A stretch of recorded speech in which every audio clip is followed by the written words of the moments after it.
Chapter 8. How to find the right career for you. Everyone says it's important to find a job you're good at, but no one tells you how. The standard advice is to think about it for weeks and weeks until you discover your talent. To help, career advisors give you quizzes about your interests and preferences. Others recommend you go on a gap year, reflect deeply, imagine different options, and try to figure out what truly motivates you. But as we saw in the last chapter, becoming really good at most things takes decades of practice. So to a large degree, your abilities are built rather than discovered. Darwin, Lincoln, and Oprah all failed early in their careers, then went on to completely dominate their fields. Albert Einstein's 1895 schoolmaster's report reads, "He will never amount to anything." Asking, "What am I good at?" needlessly narrows your options. It's better to ask, "What could I become good at?" That aside, the bigger problem is that these methods aren't reliable. Plenty of research shows that while it's possible to predict what you'll be good at ahead of time, it's difficult. Just going with your gut is particularly unreliable, and it turns out career tests don't work very well either. Instead, you should be prepared to think like a scientist. Learn about and try out your options, looking outwards rather than inwards. Here we'll explain why and how. Being good at your job is more important than you think. Everyone agrees that it's important to find a job you're good at. But we think it's even more important than most people think, especially if you care about social impact. First, the most successful people in a field account for a disproportionately large fraction of the impact. A landmark study of expert performers found that a small percentage of the workers in any given domain is responsible for the bulk of the work. Generally, the top 10% of the most prolific elite can be credited with around 50% of all contributions, whereas the bottom 50% of the least productive workers can claim only 15% of the total work. And the most productive contributor is usually about 100 times more prolific than the least. So, if you were to plot degrees of success on a graph, it would look like this. Here's a graph with workers in a field in order of success on the x-axis and the level of success on the y-axis. It's the same spiked shape as the graph we've seen several times before in this guide. In the chapter on high-impact jobs, we saw this in action with areas like research and advocacy. In research, for instance, the top 0.1% of papers receive 1,000 times more citations than the median. These are areas where the outcomes are particularly skewed, but our review of the evidence suggests that the best people in almost any field have significantly more output than the typical person. The more complex the domain, the more significant the effect, so it's especially noticeable in jobs like research, software engineering, and entrepreneurship. Now, some of these differences are just due to luck. Even if everyone were an equally good fit, there could still be big differences in outcomes just because some people happen to get lucky while others don't. However, some component is almost certainly due to skill. And this means that you'll have much more impact if you choose an area where you enjoy the work and have good personal fit. Second, as we argued, being successful in your field gives you more career capital. This sounds obvious, but can be a big deal. Generally, being known as a person who gets shit done and is great at what they do can open all sorts of often surprising opportunities.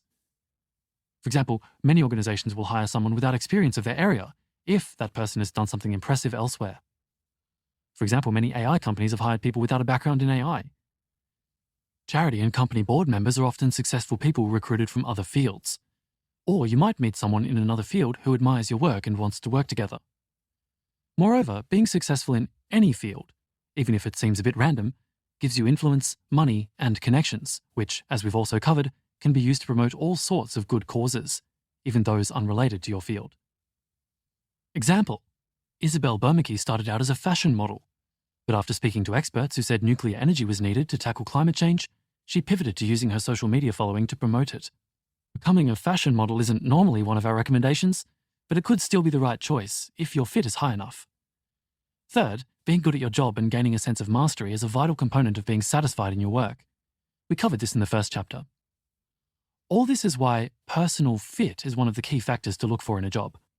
We think of personal fit as your chances of excelling at a job if you work at it. If we put together everything we've covered so far in the guide, this would be our formula for a perfect job. Career capital, that's skills, connections, and credentials, plus impact, that's pressing problem and the right method, plus supportive conditions, that's engaging work, colleagues, basic needs, and fit with the rest of your life. All added together, then multiplied by personal fit.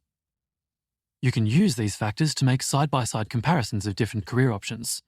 Learn more about how to do this in Appendix 4. Personal fit is like a multiplier of everything else, which means it's probably more important than the other three factors. So we'd never recommend taking a high-impact job that you'd be bad at. But how can you figure out where you'll have the best personal fit? Hopefully you have some rough ideas for long-term options from earlier in the guide. Now we'll explain how to narrow them down and find the right career for you. Why introspection, going with your gut, and career tests don't work. Performance is hard to predict ahead of time. When thinking about which career to take, our first instinct is often to turn inwards rather than outwards. Go with your gut or follow your heart. People we advise often spend days agonizing over which options seem best, trying to figure it out from the armchair or through introspection. These approaches assume you can easily work out what you're going to be good at ahead of time, but in fact, you can't. Here's the best study we've been able to find so far on how to predict performance in different jobs over the next couple of years. It's a meta-analysis of selection tests used by employers, drawing on hundreds of studies performed over 100 years. Here are some of the results. Here's a table with types of selection tests and correlation with job performance as an R value. IQ tests, 0.65. Interviews, structured, 0.58. Interviews, unstructured, 0.58. Peer ratings, 0.49. Job knowledge tests, 0.48. Integrity tests, 0.46. Job tryout procedure, 0.44. GPA, 0.34. Work sample tests, 0.33. Holland type match, 0.31. Job experience in years, 0.16. Years of education, 0.10. Graphology, 0.02. And age, 0.00. Almost all of these tests are fairly bad. A correlation of 0.6 is pretty weak, and the accuracy for longer-term predictions is probably even worse. So even if you try to predict using the best available techniques, you're going to be wrong much of the time. Candidates that look bad will often turn out good and vice versa. Anyone who's hired people before will tell you that's exactly what happens, and there is some systematic evidence for this. And because hiring is so expensive, employers really want to pick the best candidates. They also know exactly what the job requires. If even they find it really hard to figure out in advance who's going to perform best, you probably don't have much chance. Don't go with your gut. If you were to try to predict performance in advance, going with your gut isn't the best way to do it. Research in the science of decision-making collected over several decades shows that intuitive decision-making only works in certain circumstances. For instance, your gut instinct can tell you very rapidly if someone is angry with you. This is because our brain is biologically wired to rapidly warn us when in danger and to fit in socially. Your gut can also be amazingly accurate when trained. Chess masters have an astonishingly good intuition for the best moves. This is because they've trained their intuition by playing lots of similar games and built up a sense of what works and what doesn't. However, gut decision-making is poor when it comes to working out things like how fast a business will grow, who will win a football match, and what grades a student will receive. Earlier, we also saw that our intuition is poor at working out what will make us happy. This is all because our untrained gut instinct makes lots of mistakes, and in these situations, it's hard to train it to do better. Career decision-making is more like these examples than being a chess grandmaster. It's hard to train our gut instinct when 1. The results of our decisions take a long time to arrive, 2. We have few opportunities to practice, and 3. The situation keeps changing. This is exactly the situation with career choices. We only make a couple of major career decisions in our life. It takes years to see the results, and the job market keeps changing. Your gut can still give you clues about the best career. It can tell you things like, I don't trust this person, or I'm not excited by this project. But you can't simply go with your gut. Why career tests also don't work. Many career tests are built on Holland types or something similar. These tests classify you as one of 6 interest types like artistic or enterprising. Then they recommend careers that match that type. However, we can see from the table above that Holland type match is only weakly correlated with performance. It's also only weakly correlated with job satisfaction. Studies find correlations of around 0.1 to 0.3. So that's why we don't pay much attention to traditional career tests. What does work in predicting where you'll excel, according to the research? In the table above, interviews rank near the top, which suggests the following method. Talk to people who have experience recruiting in the field and ask them how you'd stack up compared to other candidates. This makes a lot of sense. Experts are probably pretty good at making this sort of judgment call. The cluster of job tryout procedures, job knowledge tests, and work samples also do well, and that suggests another intuitive method. Try to get as close to actually doing the work as possible, and then see how that goes. We talk about some ways to do that below. Surprisingly, IQ tests correlate the most, but they're not so useful for helping you figure out which kind of job is the best fit for you relative to other jobs. And that's setting aside the question of what IQ tests actually measure. All this said, it's important to keep in mind that none of these methods work that well. It's just hard to say where you might be able to excel or not in the future. And this means you should keep an open mind and give yourself the benefit of the doubt. You probably have more options than it first seems. And ultimately, the only way to find out is to take the plunge and actually try things. How can you find a job that fits? Think like a scientist. If it's hard to predict where you'll perform best ahead of time, and going with your gut intuition doesn't work, then we need to take an empirical approach. 1. Make some best guesses, hypotheses, about which options seem best. 2. Identify your key uncertainties about those hypotheses. And 3. Go and investigate those uncertainties. And even when your investigation is complete and you start a job, that too is another experiment. After you've tried the job for a couple of years, update your best guesses and repeat. Finding the right career for you isn't something you'll figure out right away. It's a step-by-step process of coming to better and better answers over time. Here are some more tips on each stage. Make a big list of options. The cost of accidentally ruling out a great option too early is much greater than the cost of investigating it further, so it's important to start broad. And since it's so hard to predict where you'll excel, that also means it's hard to rule out lots of paths. This can also help you avoid one of the biggest decision-making biases, considering too few options. We've met lots of people who stumbled into paths like PhDs, medicine, or law school because those options felt like the default at the time. But if they'd considered more options, they could easily have found something that fit them better. We also meet a lot of people who think they need to stick narrowly to their recent experience. For example, they might think that because they studied biology, they should mainly look for jobs that involve biology. But what major you studied rarely matters that much. So start by making a long list of options, longer than your first inclination. We'll talk more about how to do this in Chapter 9. Figure out your key uncertainties. You don't have time to try or investigate every job, so you need to narrow down the field. To start, just make some rough guesses. Roughly rank your options in terms of personal fit, impact, and supportive conditions for job satisfaction. Plus career capital if you're comparing next steps rather than longer-term paths. Then ask yourself, what are my most important uncertainties about this ranking? In other words, if you could get the answers to just a few questions, which questions would tell you the most about which option should be top? People often find the most important questions are pretty simple things, like 1. If I applied to this job, would I get in? 2. Would I enjoy this aspect of the job? 3. Would the pay be high enough given my student loans? And 4. What's the day-to-day routine actually like? We have some more tips on how to predict your fit below. Do cheap tests first. Now that you have a list of uncertainties, try to resolve them. Start with the easiest and quickest ways to gain information first. We often find people who want to, say, try out economics, so they apply for a master's program. But that's a huge investment.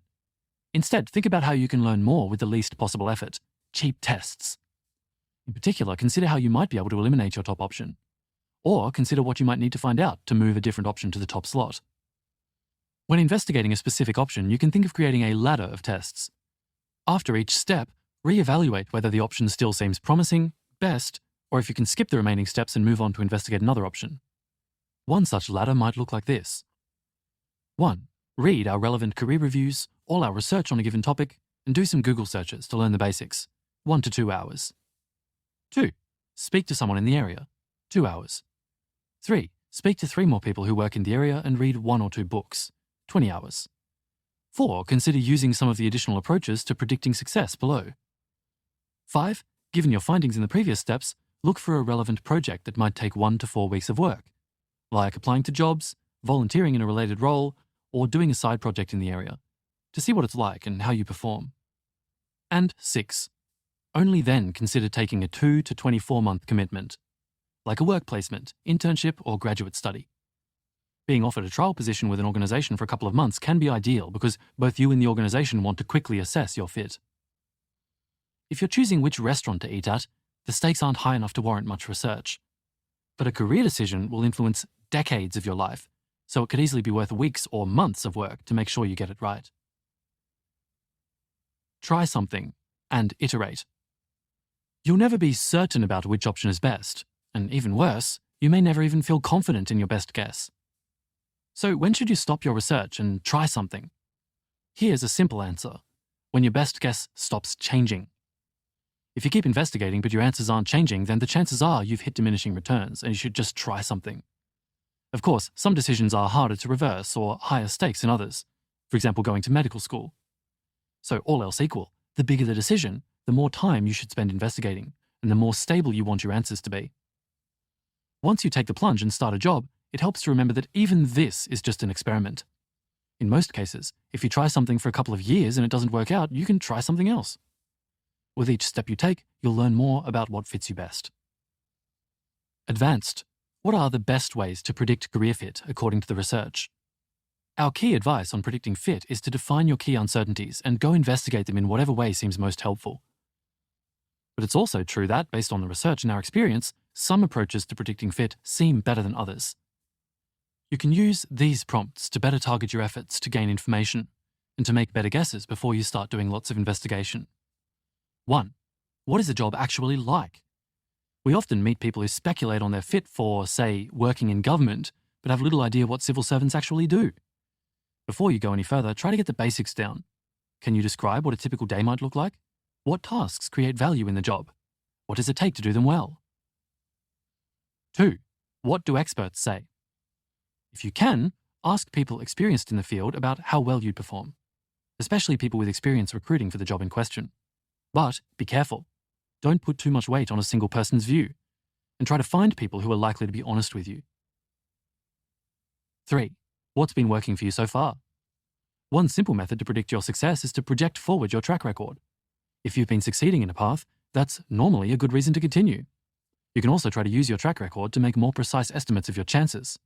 For instance, if you're at grad school, roughly the top half of your class will go into academia. So if you're in the top 25% of your class at grad school, you could roughly guess you'll be in the top 50% of academia. To get a better sense of your potential over the long term, you should try to look at your rate of improvement rather than just recent performance. 4. What drives success in the area, and how do you stack up? Your answers to steps 1 to 3 give you a starting point, but then you can modify that up or down depending on specific factors that could increase or decrease your chance of success. The aim is to develop a model of what's needed for success. You can try to do this by asking people in the field about what's most needed and trying to understand what causes people to succeed or not. Then try to assess how you stack up on these predictors. This is how good job interviews work. They try to identify the traits most important for the job and then ask you about evidence that you've displayed those traits in the past. 5. Does the job match your strengths? One useful way to find your strengths is to look for activities that don't feel like work to you, but do for most people. We have an article with an evidence-driven process to assess your personal strengths. 6. Do you feel excited about it? Gut-level motivation isn't a reliable predictor of success. But if you don't feel motivated, you probably won't be able to put in the effort you'd need to perform well. So a lack of excitement should definitely give you pause. It might be worth exploring what precisely you find uninspiring. 7. Will you enjoy it? This matters even if you mainly care about social impact. To stick with any career for long enough to make a difference, it'll need to be reasonably enjoyable and fit with the rest of your life. For example, if you want a family, you'll probably want a job without extreme working hours. And 8. Combine all these perspectives. Predicting career success is hard, and there's no single approach that's reliable. So it's useful to consider all of the perspectives above and focus on options that seem good from several of them. See our individual career reviews in Appendix 8 for more advice on how to assess your fit with a specific job. Making good predictions in general is difficult, but it's also very useful if your aim is to do good. So we also have an article on how to get better at making decisions and predicting the future. How much should you explore in your career? Suppose you've decided to try a job for a few years. You now face a trade-off. Should you stick with it or quit with the hope of finding something better? Many successful people explored a lot early in their career. Tony Blair worked as a rock music promoter before going into politics. Maya Angelou worked as a cable car conductor, a cook, and a calypso dancer before she switched into writing and activism. While Steve Jobs even spent a year in India on acid and considered moving to Japan to become a Zen monk. That's some serious exploration. Examples of people who specialized early, like Tiger Woods, often stand out to us, but it doesn't seem necessary to specialize that early. and it's probably not even the norm. In the book Range, Why Generalists Triumph in a Specialized World, David Epstein argues that most people try several paths, and that athletes who try several sports before settling on one tend to be more successful, holding up Roger Federer as a foil to Tiger. A 2018 study in Nature found that hot streaks among creatives and scientists tended to follow periods of exploring several areas. And today it's widely accepted that many people will work in several sectors and roles across their lifetime. The typical 25 to 34-year-old changes jobs every 3 years, and changes are not uncommon later too. And if personal fit is as important as we've argued, it could be worth spending many years finding the job that's best for you. But of course, exploring is also costly. Changing career paths can take years, and if you do it too often, it can look flaky. Also, some paths can be hard to re-enter once you've left them. Steve Jobs liked to say that you should never settle. But that's not realistic advice. The real question is how to balance the costs of exploration with the benefits. Fortunately, there's been plenty of research in decision science, computer science, and psychology about this question. We interviewed Brian Christian, author of Algorithms to Live By, The Computer Science of Human Decisions, about how to summarize this research. These are some of the key findings. Explore more when you're young. Everyone agrees that the earlier you are in your career, the more exploratory you should be. This is because the earlier you discover a better option, the longer you have to take advantage of it. If you discover a great new career at age 66 and retire at age 67, you've only benefited for 1 year. But if you discover something new at age 25, you may have decades to enjoy it. In addition, early on you know relatively little about your strengths and options, so you learn a lot more from trying things. Society is also structured to make it easier for younger people to explore. For instance, many internships are only available to people who are still at college, so the costs of trying other paths are also lower when younger. Consider trying several paths with careful ordering. One exploration strategy is to try several paths and then commit to whichever seems best at the end. This is similar to the solution to the anachronistically named secretary problem in computer science, which is about how long to spend searching for the best candidate to hire from a pool of applicants. This strategy is most suitable while an undergraduate or in your first couple of jobs, when exploration is easiest and most valuable, and when your uncertainties are greatest. The main downside of this strategy is that it's costly to try out several paths. However, it's often possible to reduce the costs significantly by carefully ordering your options. For example, you can try out a surprising number of paths between undergraduate and graduate school, during summer breaks, or by putting more reversible options first. Here's some more detail about how to order your next steps. 1. Explore before graduate school rather than after, and put other reversible options first. In the couple of years right after you graduate, you're not expected to have your career figured out right away. Generally, you have license to try out something more unusual like starting a business, living abroad, or working at a non-profit. If it doesn't go well, you can use the graduate school reset. Do a master's, MBA, law degree, or PhD, which lets you return to a standard path. We see lots of people rushing into graduate school or other conventional options right after they graduate, which makes them miss one of their best opportunities to explore. It's especially worth exploring before a PhD rather than after. At the end of a PhD, it's hard to leave academia. This is because going from a PhD to a postdoc and then into a permanent academic position, you're unlikely to succeed if you don't focus 100% on research. So if you're unsure about academia, try out alternatives before your PhD if possible. Similarly, it's easier to go from a position in business to a non-profit job than vice versa. So if you're unsure between the two, take the business position first. 2. Choose options that let you experiment. An alternative approach is to take a job that lets you try out several areas by letting you work in a variety of industries. Freelance and consulting positions are especially good for this. Letting you practice many different skills. Jobs in small companies are often especially good on this front. And giving you the free time and energy to explore other things outside of work. 3. Try something on the side. If you're already in a job, think of ways to try out a new option on the side. Could you do a short but relevant project in your spare time or in your existing job? If you're a student, try to do as many internships and summer projects as possible. Your university holidays are one of the best opportunities in your life to explore. 4. Consider including a wild card. One drawback of the strategies above is that your best path might well be something you haven't even thought of yet. This is why in computer science, many exploration algorithms have a random element. Making a random move can help avoid settling into a local optimum. While we wouldn't recommend literally picking randomly, the fact that even computer algorithms find randomness helpful illustrates the value of trying something very different. That could mean trying something totally outside your normal experience, like living in a very different culture, participating in different communities, or trying different sectors from the ones you already know, for example, non-profits, government, corporate. For instance, I, Benjamin, went to learn Chinese in China before I went to university. I didn't have any specific ideas about how it would be useful, but I felt I learned a lot from the experience, and it turned out to be useful when I later worked to create our resources for people working on China-Western coordination around emerging technologies. Jess, a case study in exploring. Here's a real-life example. When Jess graduated from maths and philosophy, she was interested in academia and leaned towards studying philosophy of mind, but was concerned that it would have little impact.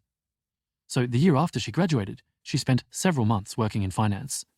She didn't think she'd enjoy it, and she turned out to be right, so she felt confident eliminating that option. She also spent several months working in non-profits and reading about different research areas. Most importantly, she spoke to loads of people, especially in the areas of academia she was most interested in. This eventually led to her being offered to study a PhD in psychology, with a focus on how to improve decision-making by policymakers. During her PhD, she did an internship at a think tank that specialized in evidence-based policy and started writing about psychology for an online newspaper. This allowed her to explore the public intellectual side of being an academic and the option of going into policy.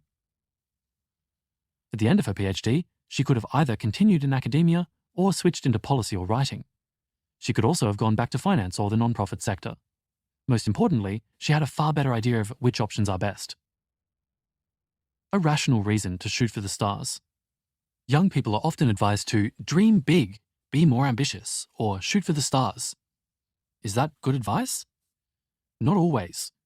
When asked, more than 75% of Division I basketball players thought they would play professionally, but only 2% actually made it. Whether or not the players in the survey were making a good bet, they overestimated their chances of success by over 37 times. Telling people to aim high doesn't make sense when people are so overconfident in their chances of success.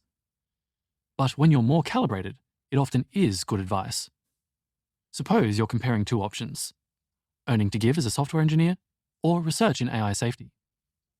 Imagine you think your chances of success in research aren't very high, so most likely you have more impact earning to give. But if you do succeed in research, it would be much higher impact. If you only get one shot to choose, you should earn to give. But the real world isn't normally like that. If you try the research path and it doesn't work out, you can most likely go back to earning to give. But if it does work out, then you'll be in a much higher impact path for the rest of your career. In other words, there's an asymmetry. It means that if you can tolerate the risk, it's better to try research first. More generally, you stand to learn the most from trying paths that might be really, really good, but that you're very uncertain about. In other words, long shots. In this sense, the advice to shoot for the stars makes sense, especially for young people.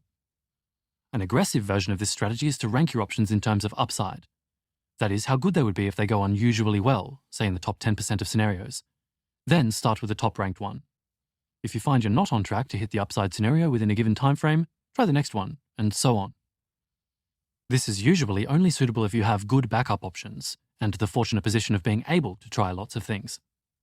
A more moderate version of this strategy is to use it as a tiebreaker. When uncertain between two options, pick the one with the bigger potential upside. If unsure, quit.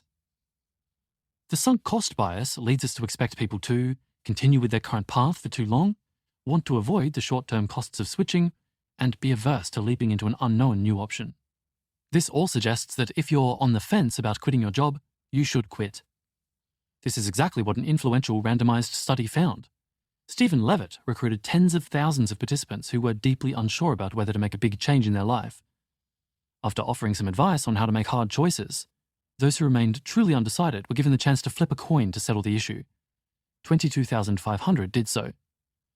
Levitt followed up with these participants 2 and 6 months later to ask whether they had actually made the change and how happy they were on a scale of 1 to 10.